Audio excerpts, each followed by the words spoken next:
This episode of Reply All is brought to you by Spotify. You probably already know that you can listen to millions of songs on Spotify's music streaming app, but now Spotify also lets you play podcasts, so you can streamline your phone's home screen and listen to everything in one place.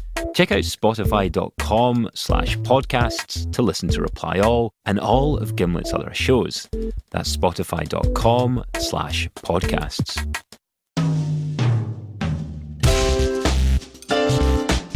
From Gimlet, this is Reply All. I'm Alex Goldman. And I'm PJ Vogt. This week, we have a story from... You're not going to say, like, Happy New Year? You're just going to get right into the show? If I have to. It is nice to see you in January. It's been a minute. Happy New Year. Welcome to 2017. Welcome to 2017. What's your resolution? Here's the God's honest truth.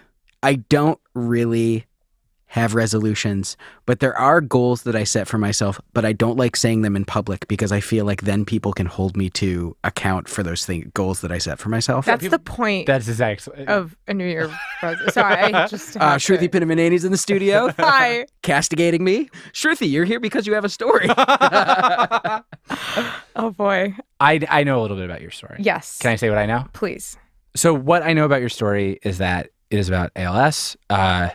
ALS is a fatal disease and like a very bad one. Like basically, if you are diagnosed with it, your doctor will probably tell you like you have a fixed amount of time, you're gonna die. Like people can do things to make you more comfortable, but that's kind of it. The classic thing that you hear is a doctor gives you the diagnosis and says, go home, get your affairs in order. Right. But your story is about a very different kind of doctor. A very different kind of doctor who's trying to find a cure in a way that is extremely unusual. Yeah. So his name is Dr. Richard Bedlack, and we actually first heard about him from a reporter named Peter Smith. Peter and I reported the story together. You'll hear from both of us. Here's Peter. So in September, Shruti and I took a trip to Duke to meet Dr. Bedlack. There he is. Hello. Peter, right? Yeah. Nice to see you. Hi, Shruti. Good to see you, Shruti. Bedlack is the head of the ALS clinic at Duke University. Super well-respected neurologist. But he honestly looks like no other doctor I've seen. He's got purple pants on. He's got a white suit jacket that's printed with butterflies. And he actually looks like a stylish Willy Wonka who just rolled into the room.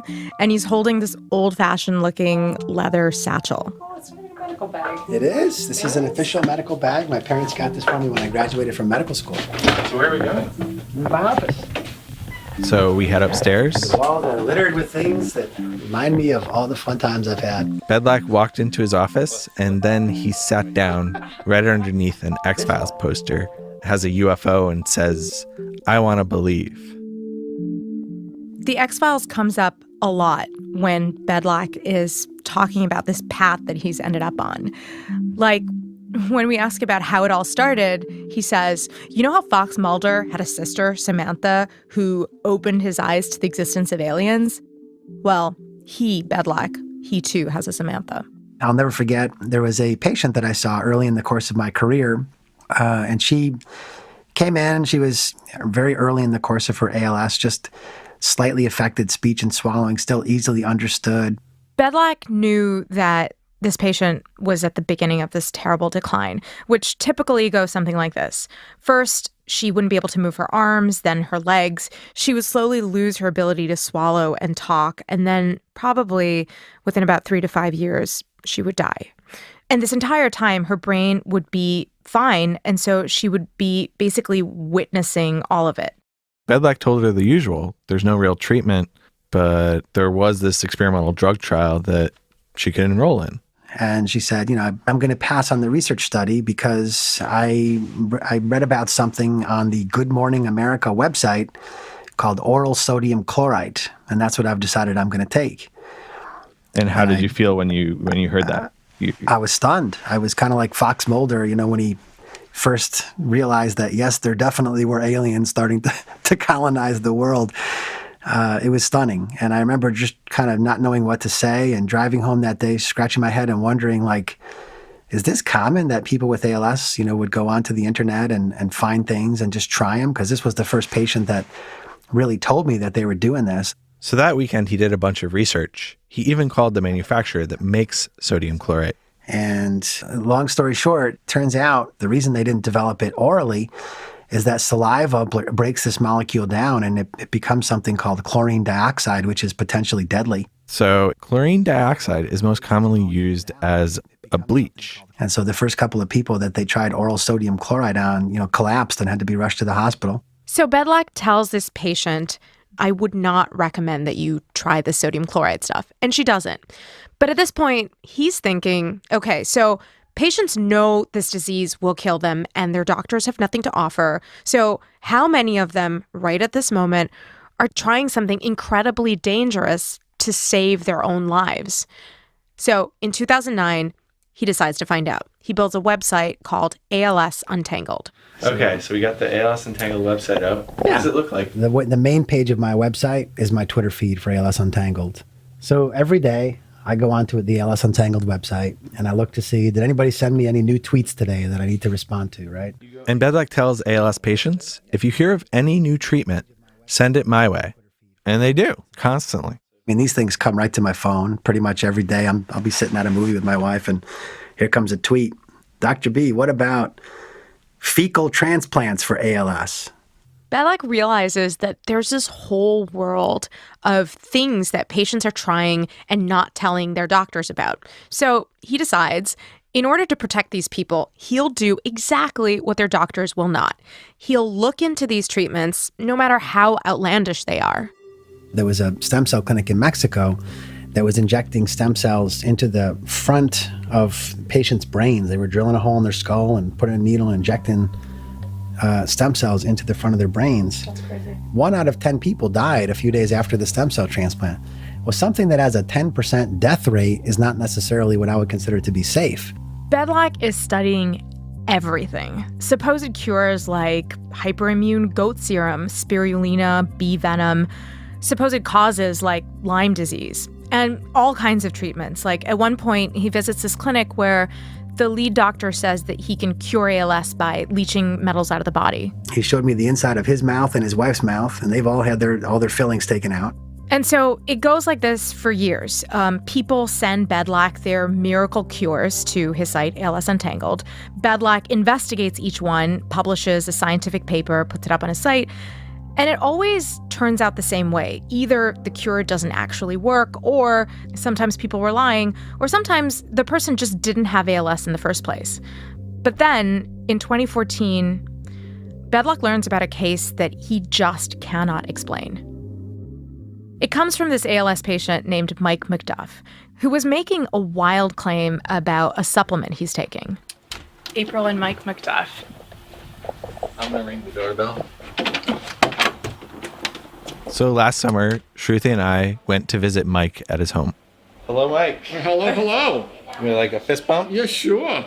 All right. He was sitting in his recliner, leaned back so that it was almost like he was lying down. Mike told us that he used to be a machinist, but then in 2012, he got his diagnosis and the ALS moved fast. It hit my arms and then it hit my throat. I couldn't swallow, then I couldn't talk.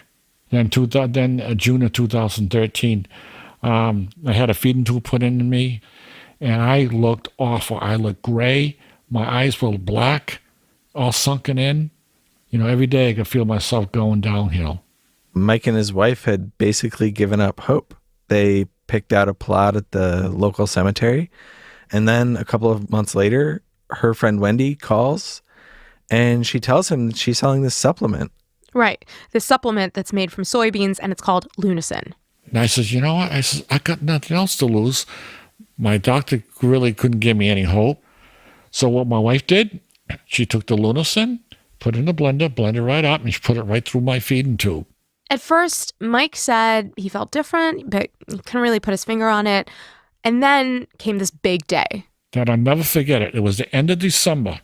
My wife had company over, and she was making a really nice pot roast dinner.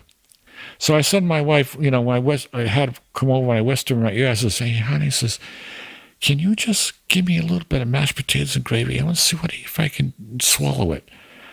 So she did. She just gave me a little bit with a spoon. and Into your mouth? right in my mouth, put it in my mouth, and I chewed it. It was delicious. I couldn't believe how good I could taste the potato. I could taste the butter in the potato. It was so good. I couldn't believe it. I was so excited. And what did your wife say when you were able to swallow? She started crying too. We were both so happy that I was able, to swallow. And for the last 3 years, it stayed like that. He can feed himself. Obviously, he can talk. And sometimes he can even walk with assistance. This is crazy. There are few people with the disease, think Stephen Hawking, who get worse much more slowly than others, but people with ALS aren't supposed to get better and stay better. So when Bedlack heard Mike's story, he decided that it's not enough to just write up a paper. He decided to do something he's never done before, a trial. He says, Mike, us doctors, we sometimes have to think outside the box. And I was floored. I go, thank you, Dr. Bedlack. Good for you. So last spring, Bedlack enrolled 50 real ALS patients to come to his clinic to take the supplement Lunacin, a supplement that, people sell to their neighbors. And he's giving it to these patients to see if they get better. The trial is still underway, so there's about 9 months left. And Bedlack told us that it's just way too early to reach any real conclusion. But so far, Lunacin hasn't led to the dramatic improvements we saw in Mike. So if it turns out that Lunacin isn't the miracle cure, then what could be making Mike better? Is it the world's greatest placebo effect? Is it his toothpaste? Is it the air of Westport, Massachusetts? Or is it Mike's 8 cats? Or is there a possibility that it's Mike himself?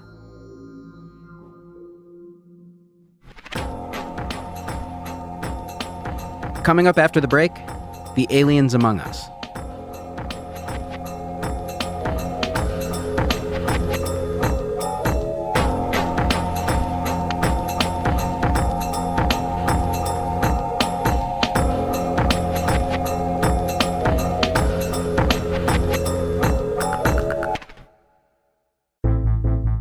Hi, I'm Flora Lichtman, and I am the host of Every Little Thing, a new show from Gimlet Media.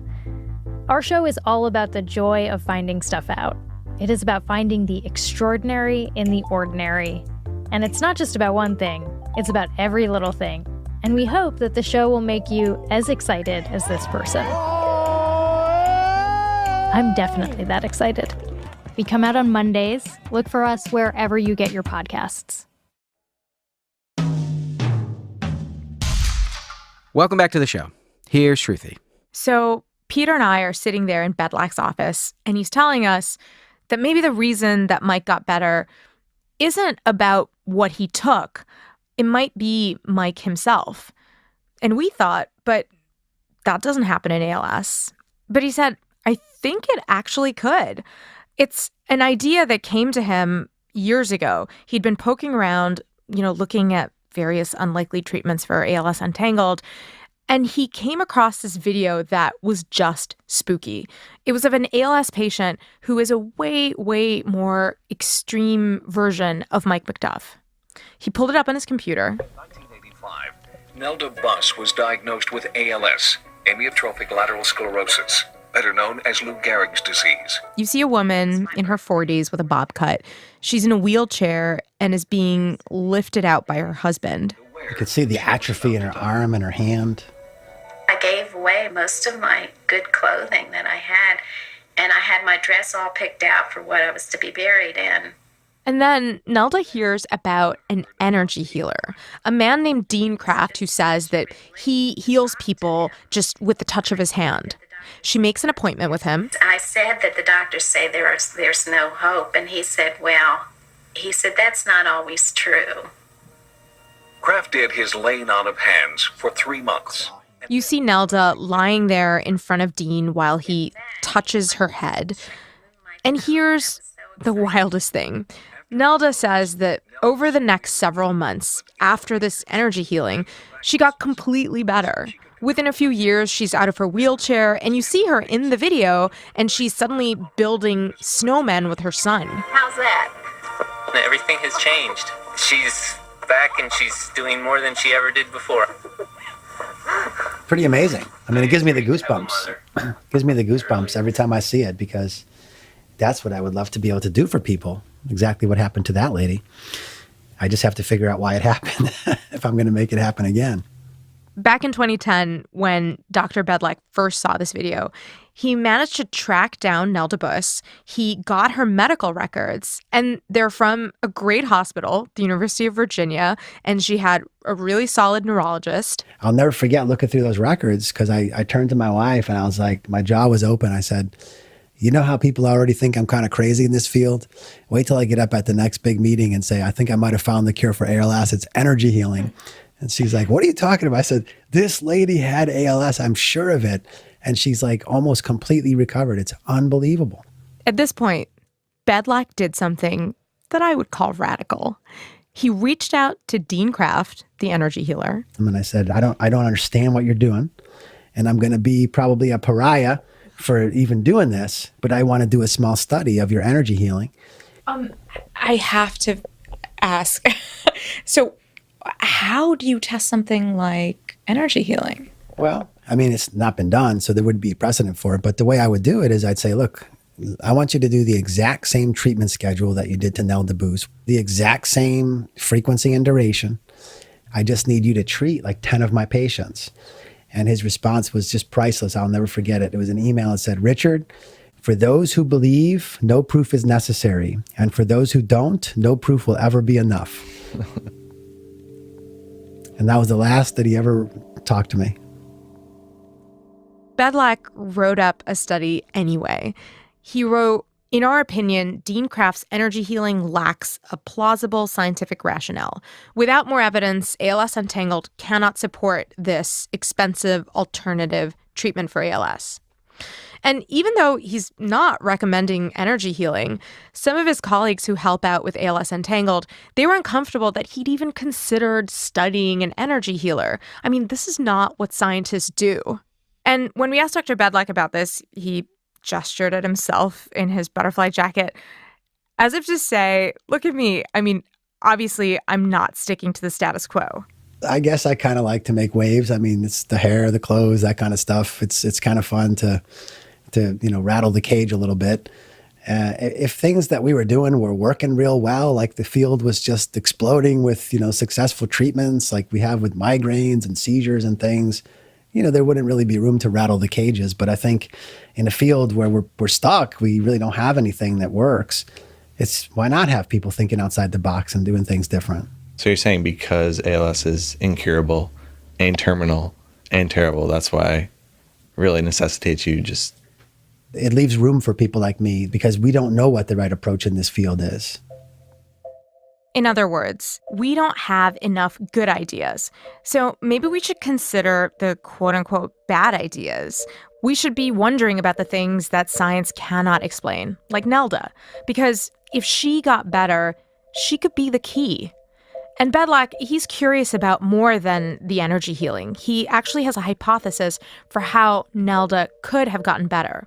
He thinks that maybe Nelda has a specific gene that, as her ALS progressed, this gene kicked in, stopped the ALS, and allowed her remaining motor neurons to regain strength. Like, if he could figure out what that gene was, it could be huge. And there's a precedent for this kind of thing. That's happened. I mean, in HIV, there's a group of people called elite controllers, people who get infected with the virus but never get sick. And it's been a mystery for a long time until somebody finally put all those people together and studied them and found that a lot of them have the same genetic abnormality in a gene called CCR5. And somebody even developed a drug that blocks that pathway. It works for everybody with HIV. So maybe I can find something like that that'll work for everybody with ALS. But Bedlak has a problem. Even if his gene theory would explain Nelda Buss, she has read his paper, the one in ALS Untangled, and saw the part about how there's no plausible scientific rationale for what she thought was the cure. Well, Nelda Buss got kind of upset about that. She actually was not happy with me for not just accepting that it was Dean Kraft and that this was, an incredible miracle, that this is a treatment that can work for people with ALS. Nelda wrote him a letter and said she was very disappointed. She would not let him study her anymore. And that was it. She was gone. But Bedlak could not stop thinking about Nelda's case, and he started to wonder, could there be other cases like her? He'd ask his colleagues, hey, have you heard of anyone like this? And they usually didn't know what he was talking about. One of the most common things that I hear is I had no idea that that could happen. And it's usually the older docs that have been doing ALS for even longer than I have that come forward and say, yeah, I remember over the course of my career seeing one or two people like this. And, in the back of my mind, I thought that maybe they didn't have ALS. But one of the frustrating things is that a lot of the docs that tell me this, they no longer follow those patients. This kind of floored me. The idea that there could have been patients who did recover and that somehow the entire medical community just missed it. But Dr. Bedlak, way out in the fringes, he started to find some of these people, none of them as dramatic as Nelda Buss, but still, each of these stories is incredible. He found Mike McDuff, and then... This is a person who's has his own website. His name is Kim Cherry. He is an ALS reversal. Kim Cherry recovered his ability to breathe and swallow. There's another patient named Derek Swinard. He has some balance issues, but he's actually able to go out and play golf again. To date, Bedlak has compiled a list of 24 people he considers real reversals, and he stores all their files in a cabinet in his office labeled with a big X. He calls them his X files. And he's found that as excited as he is about finding these people, a lot of them are extremely wary of him. There's people on this list who've just decided to shut themselves off from any kind of mainstream doctor or scientist because mainstream medicine told them one thing, and they went out and found somebody who told them something different and embraced that person's ideas and got better from something they weren't supposed to get better from. So I'm trying to deal with, casting myself out of that stereotype of the typical, maybe mainstream doom and gloom neurologist. You seem like the complete opposite of doom and gloom. Well, in my I appreciate mind. that. And if I can convince these folks of that, maybe more of them will send me their records and I can bump this number up higher than 24. ALS is a complicated disease that scientists all over the country are trying to crack. And even with all the attention from the Ice Bucket Challenge, who knows what approach, if any, will ever lead to a cure. But the Reversals Project is Bedlak's bet. And slowly, one by one, he's been convincing those people to talk to him. And he actually called me one day and said, hey, I've read your website, I've read your story. This sounds a little unbelievable. Can you tell me about it? This is Kim Cherry. Kim said that this was a first, a doctor, a neurologist who wanted to listen to him. I mean, it was refreshing. It was absolutely refreshing. And then the best thing that's happened to Bedlak in a long, long time, it actually happened because of Peter. He'd been wondering about the most incredible case of them all, Nelda Buss, the woman who had sent Bedlak a letter cutting off ties with him. Peter had done some searching, and he'd found a phone number. And I was thinking this is one of those calls that goes straight into a dead end. It says, this number has been disconnected. I was not expecting anyone to pick up the phone. So I forgot to record my end of the conversation. Hello? Yeah. But you'll get the gist of it. Yeah, it's me. And so that is the one and only Nelda Buss. She said, yep, she's still free of ALS symptoms. She's in good health. And after a few minutes of small talk, I asked if I could patch Dr. Bedlak into the call. She said, okay. Hi, is this Nelda Buss? Yes, it is. Hi, Mrs. Buss. It's Dr. Richard Bedlak from Duke. How are you? Oh, okay. I wasn't sure what you really wanted. At first, the conversation was a little awkward, understandably, but then Bedlak brought up the letter, and Nelda said, the truth is, I only wrote that letter because I didn't want to upset Dean Kraft and his wife. Because after they read your article, and they called me up and talked to me for an hour, they said I should have called them first before I ever talked to you. So then I wrote that letter because I wanted them off my back. So Yeah, no, I mean, I appreciate you explaining that to me, because I felt terrible that you were mad at me all these years. Because no, it wasn't that. It was just that they just were so angry at me, and it was just ridiculous. And from that moment forward, it seemed like a giant weight had been lifted off of their shoulders, and they could finally have a real conversation.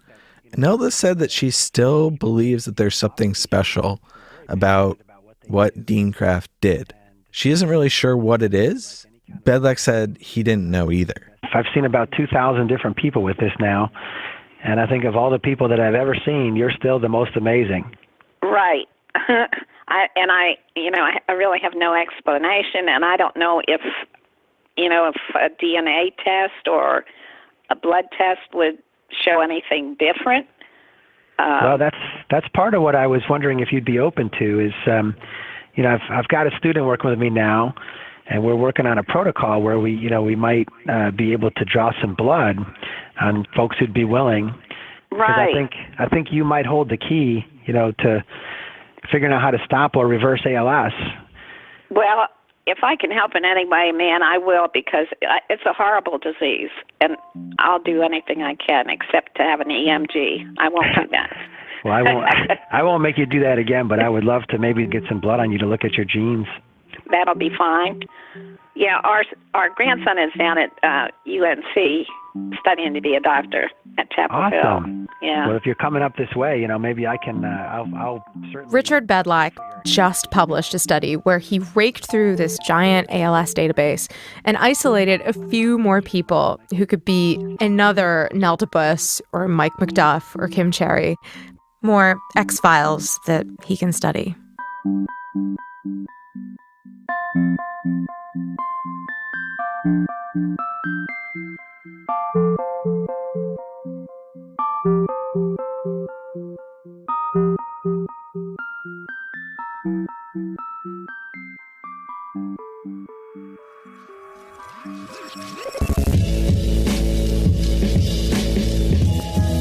This story was reported by Peter Andre Smith and me, Shruti Pinamaneni. Reply All is PJ Vogt and Alex Goldman. We were produced by me, Via Benin, Chloe Prasinos, and Damiano Marchetti. Our executive producer is Tim Howard. We are edited by Jorge Just. Production assistance this week from Thane Fay and Sangeeta Rayasam. Fact-checking by Michelle Harris. And we were mixed by Rick Kwan. There are a lot of people I'm going to thank today. An extra special thanks to Eric Valor, the world's first fully integrated cyborg, who spoke with us extensively about his life as an ALS patient. Thanks also to Angelina Fanous, who's done incredible reporting on ALS. We have links to her stories on our site. Thanks to Glenn Buss, Nelda's husband, who sent us a video of Nelda just doing household chores. It's amazing, also on our website. Thanks also to Lola Pellegrino, Emily Kennedy, Mickey Capper, Paul Wicks, Amy Reuter Barstow, Derek Swinard, Wendy Jurgens, Linda Paulhouse, and all the patients who spoke to us at Dr. Bedlack's office. Lastly, big thanks to all the scientists and researchers who took the time to explain some very complex science to us. Hande Ozindler at Northwestern University, Merit Sikovich at Mass General, Jonathan Ling of Johns Hopkins, Dr. Fernando Vieira of ALS TDI, Hiroshi Mitsumoto at Columbia University, and Susan Malchin. Matt Lever is your first big laugh back at the office after a long vacation. Our theme song is by the mysterious Breakmaster Cylinder, our ad music is by Build Buildings, and our logo is by Matt Lubchansky. You can find more episodes of the show at itunes.com/replyall or wherever it is kids get their podcasts nowadays. And our website is replyall.soy. See you next week.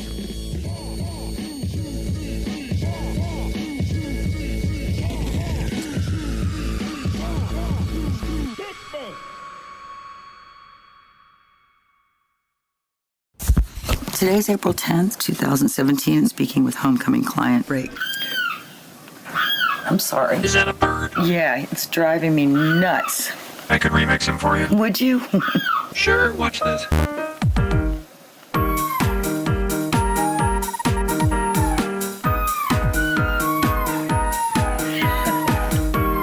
Oh my God, I love that. You were great in being John Malkovich, by the way. Let's just keep it about you, okay? I wasn't in that movie.